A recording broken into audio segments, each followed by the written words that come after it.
would like to now bring up our one and only congressman who basically needs no introduction.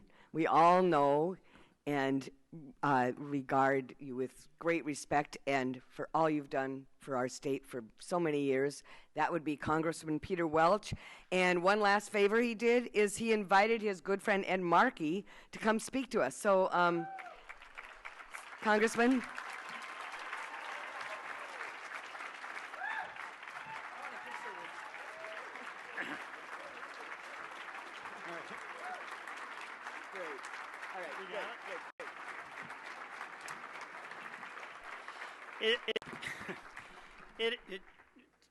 Tim, you said it. It is so good to be together in person. Oh my goodness, it's been, what, 2 years? 3. Well, I missed you. It's really wonderful to be here. I'm so delighted to have my friend and colleague, Senator Ed Markey, with us. I was watching that video. Ed, you get younger every day. I don't know how you do it. And I'll give an introduction for him. But a couple of things. First of all, I just want to acknowledge Ann Lezak. Ann, you have been so tremendous. Smart, effective, organized. Are you really a Democrat? We really appreciate it. Boy, are you doing a fantastic job. I don't want to speak about everybody, but I do want to speak personally about Beth Pearce. Beth, I remember when you were first running, and you remind me of me when I was first running. You had a little bit to learn on the candidate presentation side. And we all do. I mean, one of the things that I admire about all the candidates is that you put yourself out there and you have to learn as you go. And some learn and some really learn. And Beth Pearce, you have become, I think, one of the best, if not the best campaigner in this state. The way you speak so directly, so clearly, so forcefully. And what a job you did. I mean, you proved that knowing how to do your job ultimately is rewarded by voters, and we benefited enormously by your service, by your determination, and we, all of us, are going to miss your service as the treasurer of our state. Thank you very much. Yeah.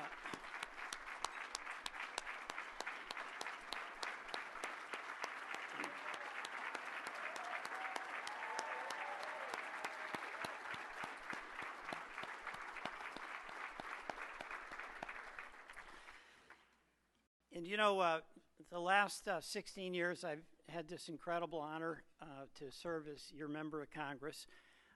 And Margaret and I have just really appreciated the opportunity we had to serve with our partners in the Senate, Bernie Sanders, of course, and Patrick Leahy.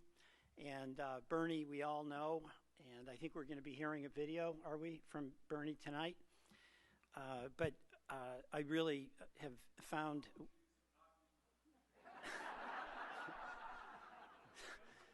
Uh-oh. Well, Bernie, since you're listening, I'm not going to say the nice things. I only say nice things about you behind your back. I can't. But you have been a fantastic partner. You really have. And your two campaigns for the presidency of the United States transformed the agenda of the Democratic Party. And we owe you an enormous debt of gratitude.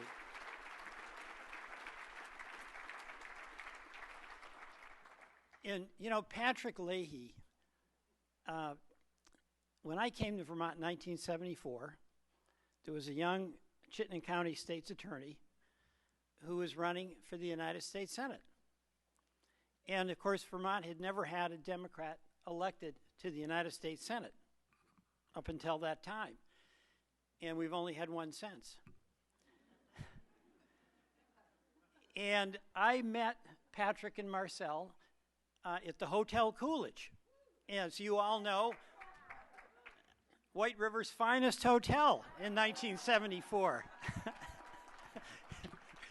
And Marcel explained to me that they were going to win the Senate seat. And I volunteered on that campaign, and the first campaign I worked in was Patrick Leahy's 1974 race that ultimately became successful post-Watergate. And Patrick has served us for 48 years. And you can't imagine how grateful, Patrick, when you hear this, we all are for your service. And here's why. Sometimes people think that if you're in the United States Senate, it's not that big a deal to get reelected. We know that's not the case. It's really hard. It's really hard. And Patrick was reelected time and again because Vermonters knew that he was there for us. And despite the extraordinary success he had in the Senate, chair of the Appropriations Committee, where presidents were calling him, and he had to decide whether to take the call. No, seriously, incredibly important responsibilities that he had for the 48 years. He loved being in Middlesex. He loved listening to Vermonters. He made the call when we lost a loved one. He made the call when there was good news in the family about a birth. He loved being connected to Vermonters. And you know, that's respect that Vermonters have for him. But what he, to me, represented in these 48 years was the culture that we aspire to have in this state where we really do care about one another. And where politics, yes, it's about issues, but it's about personal relationships. It's about caring and noticing when somebody stumbles and they need a little hand to help get up. It's noticing when somebody has lost someone they love and giving a call of consolation. He always understood that those connections, those personal touches really mattered. And they matter not just for the individual. They matter because what we have to be doing every day is trying to build trust among one another. And how we treat one another is the way that we build trust and affection that allows us to get through some of those challenges that we have all along the way. So I just want to express to Patrick Leahy in absentia, I don't know that he's listening like Bernie, but what I think all of us feel, thank you, Patrick Leahy, for 48 years of extraordinary service in maintaining this tradition of Vermont, of civic engagement, of caring for one another, of your integrity and your service above all to the state of Vermont. Thank you, Patrick J. Leahy.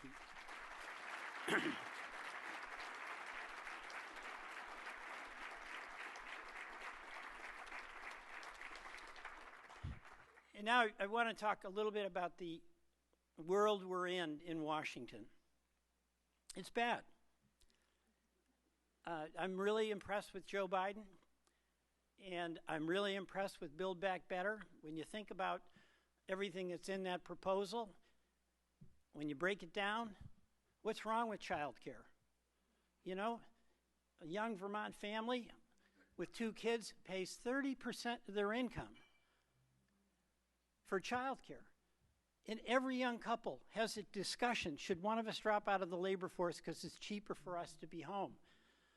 Under Build Back Better, it'd be 7%. That's what they would pay. They'd have money to cover soccer equipment. They might be able to send their child on a school trip. That makes sense. Or pre-K. You know, in Vermont, our business roundtable, they haven't been advocating for lower taxes. They've been advocating for universal pre-K. Let's Grow Kids, same thing. That's another provision. And by the way, what is the problem with letting a loved one leave the job with some income to take care of a partner, a child who's sick? Paid family leave. These are all things. These are all things that every country has except the richest country in the world. There's no excuse for that. And yes, we got that through the House. We're a couple of votes short in the Senate. But there's 50 votes on the other side that's against it altogether. So I am wanting to acknowledge the merit of President Biden's commitment to those specific provisions in Build Back Better. And the other things that we're able to do, the broadband money that's coming back. You know, the legislature now has this challenge of how do we make this actually work? But we've got the resources to make it work, and our roads and bridges and our water systems. And all of these programs are not about red state, blue state, or whether you voted for Trump or you voted for Biden. You know, I'll give an example, an intersection in Barrie, where the trucks with the loads of quarry stone are coming down into Barrie Center. And it's just as the parents are bringing their kids to school, and it's a dangerous intersection. We've got the money to fix that. And you know what? You're a mom or dad and you're taking your child to school, you may have voted for Trump. You're a mom or dad taking your child to school, you voted for Biden. Both of those parents love their kids. And both of their parents have a safer intersection. And they're happy that the prospects for their safety of their child have been improved. That's what we have to do to bring people together, work on addressing the challenges we all face, and talk about solving the problem rather than all the disputes. But in Washington, everything is going to depend on being able to get a little more support and reinforcement for Ed Markey. In a 50-50 Senate, their post-Citizens United are interests out there that are literally surveying the map of the Senate races. Money is no object. Mitch McConnell has a couple $100 million in his super PAC. And there's only one goal, and that's to return the gavel to Mitch McConnell. That's what this is about. What are the implications? Our agenda that we're united on, childcare, pre-K, broadband deployment, housing that's affordable, student relief with the debt when they get out and they can't even afford to buy a car. Things that have been championed by all of our Democrats. Affordability questions for folks trying to climb into the middle class or people in the middle class that's severely under increasing pressure trying to stay there. That's what we're about. You know what we're also about? We're about climate change. I don't have to explain to anybody here how existential that is.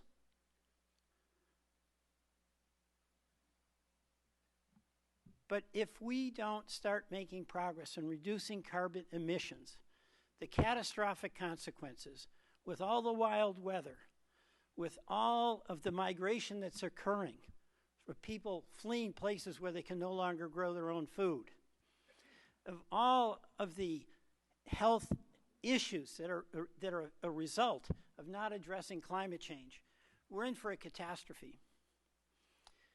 Democrats believe not only that if we address climate change, it's essential and will make us healthy and save the planet, we actually have the confidence to believe that if you've got a problem, you face it, you don't deny it, and that in addressing the problem, you actually create good jobs.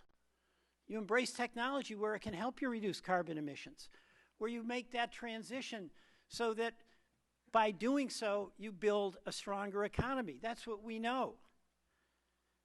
And of course, the third issue that's really existential, it's saving our democracy. It's you know, Eddie and I, we were there on January 6th when the mob attacked the building. And I was in the gallery when the shot was fired, when the mob was trying to break the door down, when a guard standing over me, probably 35 years old, who commuted in 90 minutes to get to work, was standing with a gun, with a look on his face where the last thing in the world he wanted to do was pull that trigger. And it would have been devastating in his life had he had to do that. But he would have done his job. But it was appalling to me how the folks that were the mob that were trying to overturn that election were so abstracting the reality of these hardworking people, not just the Capitol Police, but the custodians, the cafeteria staff, the young staff in Nancy Pelosi's office who were barricaded in not knowing what was going to happen, that these attackers were willing to just see them as collateral damage.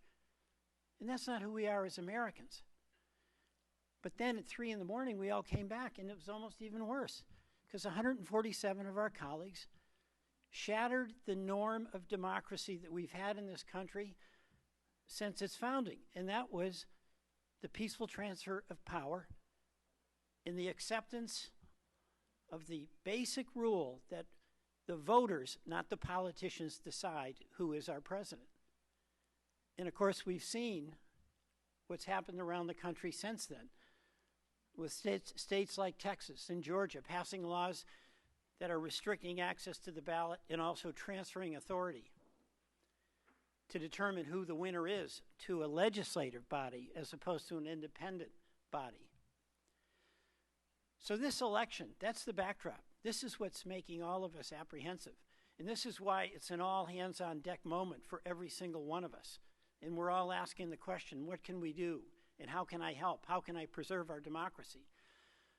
Well, what's so essential for us is that we have to make certain that Patrick Leahy's seat stays solidly in Democratic hands. And why? Mitch McConnell, if he's the president, you remember this.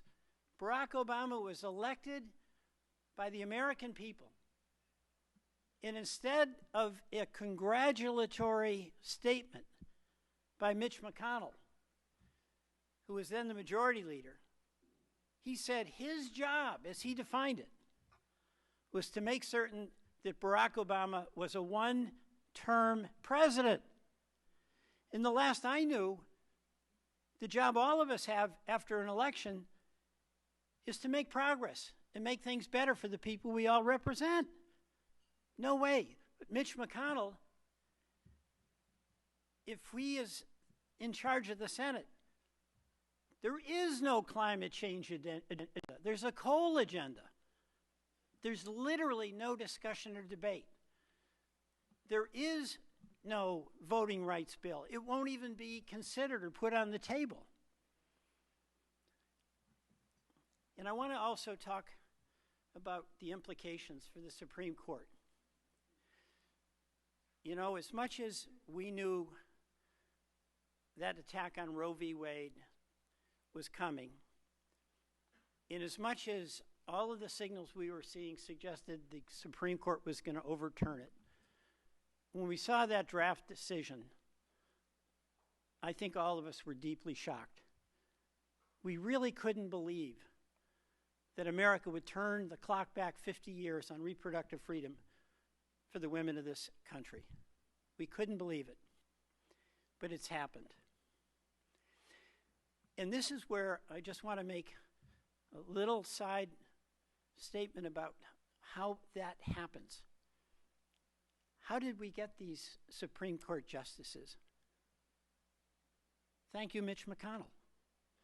Mitch McConnell was the architect of getting a court packed with people whose qualification, after being vetted by the Federalist Society, was that they, when they got the opportunity,